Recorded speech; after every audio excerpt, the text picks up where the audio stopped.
ನಿಮ್ಮೆಲ್ಲರಿಗೂ ಕೂಡ ನಿಮ್ಮದೇ ಆಗಿರ್ತಕ್ಕಂಥ ಯೂಟ್ಯೂಬ್ ಚಾನಲ್ ಸ್ಟಡಿ ವಿತ್ ಪರಶುರಾಮ್ಗೆ ಸ್ವಾಗತ ಅಂತ ಹೇಳ್ತಾ ಇಂದು ನಾಳೆ 31/1/2026ಕ್ಕೆ SSLC ವಿಜ್ಞಾನದಲ್ಲಿ ಪ್ರಿಪರೇಟರಿ ಎಕ್ಸಾಮ್ 2 ನಡೀತಾ ಇದೆ. ಅದಕ್ಕಾಗಿ ನೀವೆಲ್ಲರೂ ಕೂಡ ಪ್ರಿಪೇರ್ ಮಾಡ್ತಾ ಇದ್ದೀರಿ.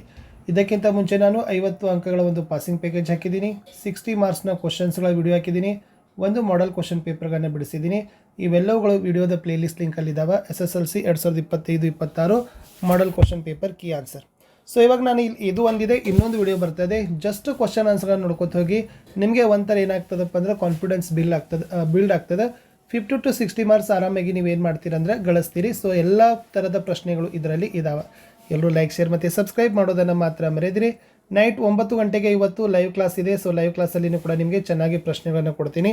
ಅಲ್ಲಿನೂ ಕೂಡ ನೀವು ಎಲ್ಲರೂ ಕೂಡ ಬಂದು ಜಾಯ್ನ್ ಆಗಿ ಅಂತ ಹೇಳ್ತಾ ಈ ವಿಡಿಯೋವನ್ನು ಪ್ರಾರಂಭಿಸ್ತೀನಿ. ಸೊ ಫಸ್ಟ್ ಲೆಸನ್ ರಾಸಾಯನಿಕ ಕ್ರಿಯೆಗಳು ಮತ್ತು ಸಮೀಕರಣಗಳು. ಪ್ರಶ್ನೆ ನೋಡಿ, ನೀರಿನ ವಿದ್ಯುತ್ ವಿಭಜನೆಯಿಂದ ಹೈಡ್ರೋಜನ್ ಮತ್ತು ಆಕ್ಸಿಜನ್ ಅನಿಲಗಳಿಂದ ಉಂಟಾಗುವ ಕ್ರಿಯೆ ಯಾವುದು? ಸೊ ಗೊತ್ತಿರಲಿ, ಇದು ಅಂತರುಷ್ಣಕ ಕ್ರಿಯೆ. Very most important. ಕಮ್ಮಟುವಿಕೆಯನ್ನು ಹೇಗೆ ತಡೆಗಟ್ತೀರಿ ಅಂತ ಪ್ರಶ್ನೆ ಬಂದರೆ, ಸೊ ಏನು ಮಾಡಬೇಕು? ಪ್ರತಿ ಉತ್ಕರ್ಷಕಗಳನ್ನು ಸೇರಿಸ್ತಕ್ಕಂಥದ್ದು, ಗಾಳಿ ಪ್ರವೇಶಿಸದ ಸಂಗ್ರಾಹಕಗಳಲ್ಲಿ ಸೇಕರಣೆನ ಇಡ್ತಕ್ಕಂಥದ್ದು, ಇವೆರಡು ಕಮ್ಮಟುವಿಕೆಯನ್ನು ತಡೆಗಟ್ಟಲಿಕ್ಕೆ ಮಾಡ್ತಕ್ಕಂಥ ಕೆಲಸ. ಇನ್ನು ನೈಸರ್ಗಿಕ ಅನಿಲದ ದಹನದ ಕ್ರಿಯೆ ರಾಸಾಯನಿಕ ಸಮೀಕರಣ ಬರೀರಂದ್ರೆ CH4+2O2 it gives to CO2 + 2H2O. Potassium ಲೋಹ ನೀರಿನ ಜೊತೆ ವರ್ತಿಸೋದು K+H2O 2KOH + H2. ತಾಮ್ರದ ಸಲ್ಫೇಟ್ ದ್ರಾವಣದ ಜೊತೆ ಕಬ್ಬಿಣ ವರ್ತಿಸೋದು Fe + CuSO4 it gives to FeSO4 + Cu. ಸಮೀಕರಣಗಳು ಮೋಸ್ಟ್ ಇಂಪಾರ್ಟೆಂಟ್ ಇದಾವೆ. ಇನ್ನು ಬೇರಿಯಂ ಕ್ಲೋರೈಡ್ ದ್ರಾವಣವು ಅಲ್ಯೂಮಿನಿಯಂ ಸಲ್ಫೇಟ್ ದ್ರಾವಣದೊಂದಿಗೆ ವರ್ತಿಸೋ ಕ್ರಿಯೆಯು ಯಾವ ವಿಧದ ರಾಸಾಯನಿಕ ಕ್ರಿಯೆಯಾಗಿದೆ? ಈ ಕ್ರಿಯೆಗೆ ಸರಿದೂಗಿಸಿದ ರಾಸಾಯನಿಕ ಸಮೀಕರಣ ಬರೀರಿ ಅಂತ ಕೇಳಿದರೆ ನಿಮಗೆ ರಾಸಾಯನಿಕ ದ್ವಿಸ್ಥಾನ ಪಲ್ಲಟನೂ ಕೂಡ ಕೇಳ್ಬೋದು. ಇದನ್ನೇ ರಾಸಾಯನಿಕ ದ್ವಿಸ್ಥಾನ ಪಲ್ಲಟನ ಅಂತ ಕರೀತಾರೆ. ಅಂದರೆ ಈ ಪ್ರತಿವರ್ತಕಗಳ ನಡುವೆ ಅಯಾನುಗಳ ವಿನಿಮಯ ನಡೆಯೋದ್ರಿಂದ ದ್ವಿಸ್ಥಾನ ಪಲ್ಲಟ ಅಂತಾನೆ ಕರೆಯೋದು. ಇಲ್ಲಿ ಬೇರಿಯಂ ಸಲ್ಫೇಟ್ನ ಬಿಳಿಯ ಬಣ್ಣದ ಪ್ರಕ್ಷೇಪ ಉಂಟಾಗ್ತದೆ. 3BaCl2 + Al2CO4 thrice it gives to 2BaSO4 + 2AlCl3 is the right answer. ಇನ್ನೊಂದು ಪ್ರಶ್ನೆ ನೋಡಿ, ಕೆಳಗಿನವುಗಳಲ್ಲಿ ಪರಸ್ಪರ ವರ್ತಿಸಿ ಅಯಾನುಗಳನ್ನು ವಿನಿಮಯ ಮಾಡಿಕೊಳ್ಳುವ ಒಂದು ಪ್ರಕ್ಷೇಪ ಉಂಟು ಮಾಡುವ ಪ್ರತಿವರ್ತಕ ಕೇಳಿದ್ದಾರೆ. ಇದರಲ್ಲಿ ಸೋಡಿಯಂ ಹೈಡ್ರಾಕ್ಸೈಡ್ ಮತ್ತು ಸಲ್ಫ್ಯೂರಿಕ್ ಆಮ್ಲ ಇಸ್ ದಿ ರೈಟ್ ಆನ್ಸರ್. ಇನ್ನು ಕಬ್ಬಿಣದ ವಸ್ತುಗಳ ನಶಿಸುವಿಕೆಯನ್ನು ತಡೆಗಟ್ಟಲು 2 ವಿಧಾನ ಕೇಳಿದ್ದಾರೆ. ಬಣ್ಣ ಹಚ್ಚೋದು, ಎಣ್ಣೆ ಸವರೋದು, ಗ್ರೀಸ್ ಹಚ್ಚೋದು, ವಿದ್ಯುತ್ ಲೇಪನ ಮಾಡೋದು. ಇನ್ನು ಸರಿದೂಗಿಸಿದ ರಾಸಾಯನಿಕ ಸಮೀಕರಣ ಮಾಡಿದ್ದಾರೆ.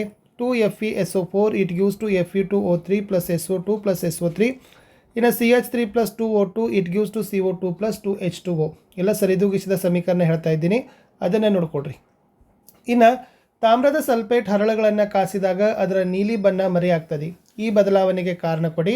ಪುನಃ ತಾಮ್ರದ ಸಲ್ಫೇಟ್ನ ನೀಲಿ ಬಣ್ಣ ಹೇಗೆ ಸ್ಥಾಪಿತವಾಗ್ತದೆ? ನೋಡಿ, ಈ ತಾಮ್ರದ ಸಲ್ಫೇಟ್ ಹರಳುಗಳನ್ನು ಕಾಸಿದಾಗ ಅವು ತಮ್ಮಲ್ಲಿನ ನೀರಿನ ಅಣುಗಳನ್ನು ಕಳೆದುಕೊಳ್ತವೆ ಮತ್ತು ನೀಲಿ ಬಣ್ಣ ಮರೆಯಾಗ್ತದೆ. ಈ ಹರಳುಗಳನ್ನು ತಂಪುಗೊಳಿಸಿದಾಗ ಪುನಃ ವಾತಾವರಣದ ತೇವಾಂಶವನ್ನು ಹೀರಿಕೊಂಡು ಮರಳಿ ನೀಲಿ ಬಣ್ಣವನ್ನು ಪಡಿತಾವೆ. ಇನ್ನು ಸರಿದೂಗಿಸಿದ ರಾಸಾಯನಿಕ ಸಮೀಕರಣಗಳನ್ನು ನೋಡ್ಕೊಡ್ರಿ. 2NaOH + H2SO4 it gives to Na2SO4 + 2H2O. K+ ಅಂದರೆ 4K + O2 it gives to 2K2O. ZnO + C it gives to Zn + CO. So ಇದರಲ್ಲಿ ಪ್ರತಿ ಉತ್ಕರ್ಷಿಸಲ್ ಮತ್ತು ಅಪಕರ್ಷಿಸಲ್ ಕೇಳಿದ್ದಾರೆ. ಇಲ್ಲಿ ಅಪಕರ್ಷಿಸಿದ್ದು ZnO, ಉತ್ಕರ್ಷಿಸಿದ್ದು C. ಇದು ಇಂಪಾರ್ಟೆಂಟ್ ಇದೆ, ಇದು ನಿಮಗೆ ಬಂದರೂ ಕೂಡ ಬರೋ ಚಾನ್ಸಸ್ ತುಂಬಾ ಇದೆ. ಇನ್ನು ಉಷ್ಣ ವಿಭಜನೆ, ಸ್ಥಾನಪಲ್ಲಟ ಮತ್ತು ಕಮ್ಮಟುವಿಕೆ ಅರ್ಥ ವೆರಿ ಮೋಸ್ಟ್ ಇಂಪಾರ್ಟೆಂಟ್. ಉಷ್ಣ ವಿಭಜನೆ ಕ್ರಿಯೆಯನ್ನು ಕಾಸೋ ಮೂಲಕ ನಡೆದರೆ ಅದನ್ನೇ ಉಷ್ಣ ವಿಭಜನೆ ಕ್ರಿಯೆ ಅಂತ ಕರಿತೀವಿ. ಸ್ಥಾನಪಲ್ಲಟ ಕ್ರಿಯೆ ರಾಸಾಯನಿಕ ಕ್ರಿಯೆಯಲ್ಲಿ ಒಂದು ಧಾತು ಸಂಯುಕ್ತದಲ್ಲಿನ ಇನ್ನೊಂದು ಧಾತುವನ್ನು ಪಲ್ಲಟ ಮಾಡಿದರೆ ಸ್ಥಾನಪಲ್ಲಟ ಅಂತ ಕರಿತೀವಿ. ಕಮ್ಮಟುವಿಕೆ ಅಂದರೆ ಕೊಬ್ಬು ಮತ್ತು ಎಣ್ಣೆ ಪದಾರ್ಥಗಳು ಉತ್ಕರ್ಷಣೆಗೊಂಡು ಅವುಗಳ ವಾಸನೆ ಮತ್ತು ರುಚಿ ಬದಲಾಗೋದಕ್ಕೆ ಕಮ್ಮಟುವಿಕೆ ಅಂತ ಕರಿತೀವಿ. ಇನ್ನು ZnO + C, Zn + CO ಇದು ಉತ್ಕರ್ಷಣ ಮತ್ತು ಅಪಕರ್ಷಣ ಮೋಸ್ಟ್ ಇಂಪಾರ್ಟೆಂಟ್ ಇದೆ. ಸೊ ನೋಡಿ, ಇಲ್ಲಿ ಉತ್ಕರ್ಷಣಗೊಂಡಿದ್ದು C, ಅಪಕರ್ಷಣಗೊಂಡಿದ್ದು ZnO ಗೊತ್ತಿಲ್ಲ. ಇನ್ನು ಕಮ್ಮಟುವಿಕೆ ತಡೆಗಟ್ಟತಕ್ಕಂಥ ವಿಧಾನಗಳನ್ನು ಹೇಳಿದ್ದೀವಿ. ಪ್ರತಿ ಉತ್ಕರ್ಷಕ ಸೇರಿಸಬೇಕು, ಗಾಳಿ ಪ್ರವೇಶಿಸದ ಸಂಗ್ರಾಹಕಗಳಲ್ಲಿ ಶೇಖರಿಸಿಡಬೇಕು. ಇನ್ನು ರಾಸಾಯನಿಕ ಸಮೀಕರಣ ಸೀಸದ ನೈಟ್ರೇಟ್ + ಪೊಟ್ಯಾಷಿಯಂ ಅಯೋಡೈಡ್, ಸೀಸದ ಅಯೋಡೈಡ್ + ಪೊಟ್ಯಾಷಿಯಂ ನೈಟ್ರೇಟ್. ಇದನ್ನು PbNO3 twice + 2Kl it gives to PbL2 + 2KNO. ಇದು ರಾಸಾಯನಿಕ ದ್ವಿಸ್ಥಾನ ಪಲ್ಲಟ ಅಂತ ಕರಿತೀವಿ. ಇಂಪಾರ್ಟೆಂಟ್ ಇತ್ತು. ಇನ್ನು ಹೋಗೋಣ ಆಮ್ಲ ಪ್ರತ್ಯಾಮ್ಲ ಮತ್ತು ಲವಣಗಳು ಪಾಠಕ್ಕೆ. ಆಮ್ಲಶಾಮಕದ pH ಮೌಲ್ಯ 7ಕ್ಕಿಂತ ಹೆಚ್ಚು ಇದ್ದರೆ ಕಾರಣ ಕೊಡಿ ಅಂತ ಕೇಳಿದರು. ಏಕೆಂದರೆ ಆಮ್ಲಶಾಮಕದಲ್ಲಿ OH- ನ ಮೌಲ್ಯ H+ಗಿಂತ ಹೆಚ್ಚು. ಇನ್ನು ಆಮ್ಲಗಳ ಮತ್ತು ಪ್ರತ್ಯಾಮ್ಲಗಳ ಸ್ವಭಾವವನ್ನು ಪತ್ತೆ ಹಚ್ಚಲು ನೀಲಿ ಲಿಟ್ಮಸ್ ಮತ್ತು ಕೆಂಪು ಲಿಟ್ಮಸ್ ಕಾಗದ ಹೇಗೆ ಸಹಾಯಕಾರಿ? ಈ ನೀಲಿ ಲಿಟ್ಮಸ್ ಕಾಗದವನ್ನು ಆಮ್ಲದಲ್ಲಿ ಅದ್ದಿದಾಗ ಅದು ಕೆಂಪು ಬಣ್ಣಕ್ಕೆ ತಿರುಗ್ತದೆ. ಅದು ಪ್ರತ್ಯಾಮ್ಲ ಮಾಧ್ಯಮದಲ್ಲಿ ಬಣ್ಣ ಬದಲಾಗುವುದೇ ಇಲ್ಲ. ಬಟ್ ಕೆಂಪು ಲಿಟ್ಮಸ್ ಕಾಗದವನ್ನು ಪ್ರತ್ಯಾಮ್ಲ ಮಾಧ್ಯಮದಲ್ಲಿ ಅದ್ದಿದಾಗ ಅದರ ನೀಲಿ ಬಣ್ಣಕ್ಕೆ ತಿರುಗ್ತದೆ. ಆದರೆ ಆಮ್ಲೀಯ ಮಾಧ್ಯಮದಲ್ಲಿ ಕೆಂಪು ಲಿಟ್ಮಸ್ ಬಣ್ಣವನ್ನು ಬದಲಾವಣೆ ಮಾಡೋದಿಲ್ಲ. ಇದು ಇಂಪಾರ್ಟೆಂಟ್ ಅಂತ ಹೇಳಿತ್ತು. NaOH, CaOH twice, H2, Cl2 ಇದನ್ನು ಕೊಟ್ಟಿದಾಗ ಇದರಿಂದ ಆಯ್ಕೆ ಮಾಡಿಕೊಂಡು ಬ್ಲೀಚಿಂಗ್ ಪುಡಿಯನ್ನು ಯಾವುದನ್ನು ಆಯ್ಕೆ ಮಾಡಿ ತಯಾರಿಸ್ತೀರಿ, ಇದರ ರಾಸಾಯನಿಕ ಹೆಸರು, ಇದರ ಅನುಸೂತ್ರ, ಉಪಯೋಗಗಳನ್ನು ಕೇಳಿದರೆ ವೆರಿ ಮೋಸ್ಟ್ ಇಂಪಾರ್ಟೆಂಟ್ ಬಂದರೂ ಕೂಡ ಬರ್ಬೋದು. ಸೊ ನೋಡಿ, ಈ ಬ್ಲೀಚಿಂಗ್ ಪುಡಿ ತಯಾರಿಸಲಿಕ್ಕೆ CaOH twice ಮತ್ತು Cl2 ಬಳಸ್ತೀವಿ. ಅದರ ರಾಸಾಯನಿಕ ಹೆಸರು ಕ್ಯಾಲ್ಸಿಯಂ ಆಕ್ಸಿಕ್ಲೋರೈಡ್, ಚೆಲುವೆ ಪುಡಿ ಅಂತೀವಿ. ಅನುಸೂತ್ರ CaOCl2. ಇನ್ನು ಉಪಯೋಗ ಏನಪ್ಪ ಅಂತಂದರೆ, ಬಟ್ಟೆ ಕಾರ್ಖಾನೆಯಲ್ಲಿ ಹತ್ತಿ ಮತ್ತು ನಾರಿಗೆ ಬಿಳುಪು ನೀಡಲು, ಕಾಗದ ಕಾರ್ಖಾನೆಯಲ್ಲಿ ಮರದ ತಿರುಳಿಗೆ ಬಿಳುಪು ನೀಡಲು, ಲಾಂಡ್ರಿಯಲ್ಲಿ ತೊಳೆದ ಬಟ್ಟೆಗೆ ಬಿಳುಪು ಕೊಡಲು. ಅನೇಕ ರಾಸಾಯನಿಕ ಕಾರ್ಖಾನೆಗಳಲ್ಲಿ ಉತ್ಕರ್ಷಣಕಾರಿಯಾಗಿ ಉಪಯೋಗಿಸ್ತೀವಿ. ಕುಡಿಯುವ ನೀರಿನ ಕ್ರಿಮಿ ಮುಕ್ತ ಮಾಡಲಿಕ್ಕೂ ಬ್ಲೀಚಿಂಗ್ ಪುಡಿ ಬಳಸ್ತೀವಿ. ಇನ್ನು ಸೋಡಿಯಂ ಬೈಕಾರ್ಬೋನೇಟ್ ದುರ್ಬಲ ಸಲ್ಫೂರಿಕ್ ಆಮ್ಲದೊಂದಿಗೆ ವರ್ತಿಸಿದಾಗ ಬಿಡುಗಡೆಯಾಗುವ ಅನಿಲ ಕಾರ್ಬನ್ ಡೈಆಕ್ಸೈಡ್. ಇನ್ನು sodium carbonate, calcium oxychloride, calcium carbonate, sodium bicarbonate, calcium sulphate, hemihydrate ವಸ್ತುಗಳಲ್ಲಿ ಕುಡಿಯುವ ನೀರನ್ನು ಕ್ರಿಮಿ ಮುಕ್ತಗೊಳಿಸಲಿಕ್ಕೆ ಯಾವುದನ್ನು ಬಳಸ್ತೀವಿ? Calcium oxychloride. ಆಮೇಲೆ ಬೆಂಕಿ ಆರಿಸುವ ಸೋಡಾ ಆ್ಯಸಿಡ್ ಉಪಕರಣಗಳಲ್ಲಿ ಯಾವ ವಸ್ತು ಬಳಸ್ತೀವಿ? Sodium bicarbonate. ವೈದ್ಯರು ಮುರಿದ ಮೂಳೆಗಳನ್ನು ಸರಿಯಾದ ಸ್ಥಿತಿಯಲ್ಲಿ ಆಧಾರ ಕೊಡಲಿಕ್ಕೆ ಬಳಸೋದು ಕ್ಯಾಲ್ಸಿಯಂ ಸಲ್ಫೇಟ್, ಹೆಮಿಹೈಡ್ರೇಟ್. ಇದು ನಿಮಗೆ ಗೊತ್ತಿಲ್ಲ. ಉಪಯೋಗಗಳನ್ನು ಕೊಟ್ಟು ಅದು ಯಾವುದು ಲವಣ ಅಂತ ಕೇಳಿದರು. ಎಸ್. ಇನ್ನು ಸಾರರಿಕ್ತ ಸಲ್ಫೂರಿಕ್ ಆಮ್ಲದೊಂದಿಗೆ ಸತುವಿನ ಚೂರುಗಳ ವರ್ತನೆ ತೋರಿಸುವ ಚಿತ್ರವನ್ನು ಬರಿಬೇಕು. ಓಕೆ, ಅದರಲ್ಲಿ ಸತುವಿನ ಚೂರುಗಳನ್ನು ಗುರುತಿಸಬೇಕು. ಸೊ ಈ ತನಾಗಿರ್ತಕ್ಕಂಥದ್ದಿತ್ತು. ಅದರಲ್ಲಿ ಸತುವಿನ ಚೂರುಗಳಂತ ಇದೆ. ಸೊ ಇಲ್ಲಿರ್ತಕ್ಕಂಥ ಸತುವಿನ ಚೂರುಗಳನ್ನು ಗುರುತಿಸಿದರೆ ಸೊ ನಿಮಗೆ 3 ಮಾರ್ಕರ್ ಪ್ರಶ್ನೆ ಇತ್ತು. ಇನ್ನು ನೀರಿನ ಶಾಶ್ವತ ಗಡಸುತನ ನಿವಾರಣೆಗೆ ಏನು ಬಳಸ್ತೀವಿ? Sodium carbonate. ತಟಸ್ಥ ದ್ರಾವಣದ pH ಮೌಲ್ಯ ಕಡಿಮೆಯಾದಾಗ ಏನಿದೆ? H+ ಅಯಾನುಗಳ ಸಾರಥ್ಯ ಹೆಚ್ಚಾಗ್ತದೆ. ಹಲ್ಲುಗಳ ಸವೆತಕ್ಕೆ ಕಾರಣವೇನು? ಅದನ್ನು ಹೇಗೆ ನಿಯಂತ್ರಿಸಬಹುದು ಅಂತ ಕೇಳಿದರೆ ಮೋಸ್ಟ್ ಇಂಪಾರ್ಟೆಂಟ್ ಇದೆ. ಆಹಾರ ಸೇವನೆಯ ನಂತರ ಬಾಯಿಯಲ್ಲಿ ಉಳಿದ ಸಕ್ಕರೆ ಮತ್ತು ಆಹಾರದ ಕಣಗಳ ವಿಘಟನೆಯಿಂದ ಬಾಯಿಯಲ್ಲಿರುವ ಬ್ಯಾಕ್ಟೀರಿಯಾಗಳು ಆಮ್ಲಗಳನ್ನು ಉತ್ಪತ್ತಿ ಮಾಡ್ತದೆ. ಇದರಿಂದ ಬಾಯಿಯಲ್ಲಿ pH ಕಡಿಮೆ ಆಗ್ತದೆ ಮತ್ತು ಹಲ್ಲಿನ ಎನಾಮಲ್ ಸವೆತಕ್ಕೆ ಒಳಗಾಗ್ತದೆ. ಹೇಗೆ ನಿಯಂತ್ರಿಸ್ತೀರಿ? ಹಲ್ಲುಗಳನ್ನು ಸ್ವಚ್ಛಗೊಳಿಸಲು ಪ್ರತ್ಯಾಮ್ಲೀಯವಾಗಿರುವ ಟೂತ್ಪೇಸ್ಟ್ಗಳನ್ನೇ ಬಳಸಬೇಕು. ಇದು ಇಂಪಾರ್ಟೆಂಟ್. ಇನ್ನು ತಟಸ್ಥೀಕರಣ ಕ್ರಿಯೆ ಅಂದರೇನು? ತಟಸ್ಥೀಕರಣ ವಿಧಾನದಿಂದ ಸೋಡಿಯಂ ಕ್ಲೋರೈಡನ್ನು ಹೇಗೆ ಪಡಿತೀರಿ? ಇದರ ಒಂದು ರಾಸಾಯನಿಕ ಸಮೀಕರಣ.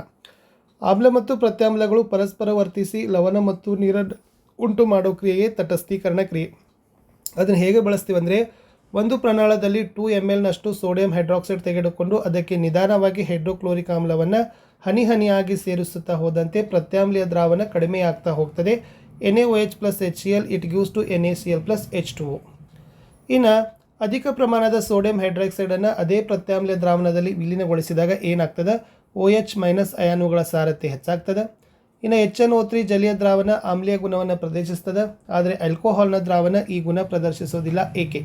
ಸೊ HNO3 ನೀರಿನೊಂದಿಗೆ ಮಿಶ್ರಣಗೊಳಿಸಿದಾಗ ನೀರಿನಲ್ಲಿ ವಿಲೀನಗೊಂಡು H+, H3O+ ಅಯಾನುಗಳನ್ನು ಉತ್ಪತ್ತಿ ಮಾಡ್ತದೆ. ಅವು ಆಮ್ಲೀಯ ಗುಣವಾಗಿ ಏನಾಗ್ತವಪ್ಪ ಅಂತಂದ್ರೆ ಕಾರಣವಾಗ್ತವೆ. ನೆಕ್ಸ್ಟ್, ಬೇಕಿಂಗ್ ಸೋಡಾದ ಉಪಯೋಗಗಳನ್ನು ಕೇಳಿದ್ದಾರೆ ನೋಡಿ. ಸೊ ಆಮ್ಲಶಾಮಕಗಳಲ್ಲಿ ಒಂದು ಘಟಕವಾಗಿ, ಬೇಕರಿಗಳಲ್ಲಿ ಬೇಕಿಂಗ್ ಪುಡಿಯಾಗಿ. ಸೊ ನೋಡಿ, ಆಮ್ಲಶಾಮಕಗಳಲ್ಲಿ ಒಂದು ಘಟಕವಾಗಿ ಅಂದರೆ ಅದು ಸೌಮ್ಯ ಪ್ರತ್ಯಾಮ್ಲೀಯ ಗುಣ ಇರ್ತದೆ. ಓಕೆ, ಅಂದರೆ ಜಠರದಲ್ಲಿನ ಹೆಚ್ಚುವರಿ ಆಮ್ಲವನ್ನು ತಟಸ್ಥಗೊಳಿಸಿ ಉಪಶಮನ ಮಾಡ್ತದೆ. ಇನ್ನು ಬೇಕಿಂಗ್ ಪುಡಿ ಅಂದರೆ ಬೇಕರಿಗಳಲ್ಲಿ ಕಾರ್ಬನ್ ಡೈಆಕ್ಸೈಡನ್ನು ಬಿಡುಗಡೆ ಮಾಡಿ ಬ್ರೆಡ್ ಮತ್ತು ಕೇಕನ್ನು ಉಬ್ಬಿಸಿ ರಂಧ್ರ ಮುಕ್ತವನ್ನಾಗಿ ಮಾಡ್ತದೆ ಅಂತ ಇಂಪಾರ್ಟೆಂಟ್ ಇತ್ತು. ಇನ್ನು ಈ ಪ್ರಶ್ನೆ ಇಂಪಾರ್ಟೆಂಟ್ ಇದೆ. ಆಮ್ಲವನ್ನು ಸಾರರಿಕ್ತಗೊಳಿಸಿದಾಗ ಆಮ್ಲವನ್ನು ನೀರನ್ನೇ ಸೇರಿಸಬಾರ್ದು, ಆಮ್ಲವನ್ನು ನೀರಿಗೆ ಸೇರಿಸಬೇಕು. ಏಕೆಂದರೆ ನೀರು ಸಾರೀಕೃತ ಆಮ್ಲಕ್ಕೆ ಸೇರಿಸಿದರೆ ಉತ್ಪತ್ತಿಯಾಗುವ ಉಷ್ಣ ಮಿಶ್ರಣ ಹೊರಸಿಡುವಂತೆ ಮಾಡಬಹುದು ಮತ್ತು ಸುಟ್ಟ ಗಾಯಗಳು ಉಂಟಾಗಬಹುದು.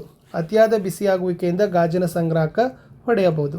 ಇನ್ನು ಒಂದು ಓಲಾರ್ ಹೈಡ್ರೋಕ್ಲೋರಿಕ್ ಆಮ್ಲ ಮತ್ತು ಅಸಿಟಿಕ್ ಆಮ್ಲಗಳಲ್ಲಿ ಯಾವ ಆಮ್ಲ ಪ್ರಬಲ ಮತ್ತು ಯಾವುದು ದುರ್ಬಲ? ಉತ್ತರ ಕೊಡಿ.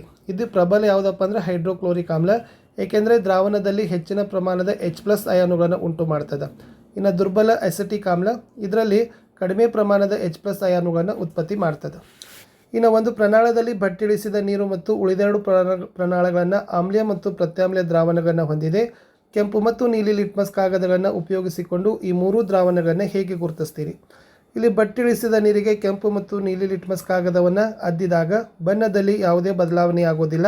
ಆದರೆ ಆಮ್ಲೀಯ ದ್ರಾವಣ ಹೊಂದಿದ ಪ್ರಮಾಣದಲ್ಲಿ ಅದ್ದಿದ ನೀಲಿ ಲಿಟ್ಮಸ್ ಕಾಗದದ ಬಣ್ಣಕ್ಕೆ ಕೆಂಪು ಬಣ್ಣಕ್ಕೆ ತಿರುಗ್ತದೆ ಮತ್ತು ಪ್ರತ್ಯಾಮ್ಲೀಯ ದ್ರಾವಣ ಹೊಂದಿದ ಪ್ರಮಾಣದಲ್ಲಿ ಅಧಿಕ ಲಿಟ್ಮಸ್ ಕಾಗದ ಬಣ್ಣ ನೀಲಿ ಬಣ್ಣಕ್ಕೆ ತಿರುಗ್ತದೆ.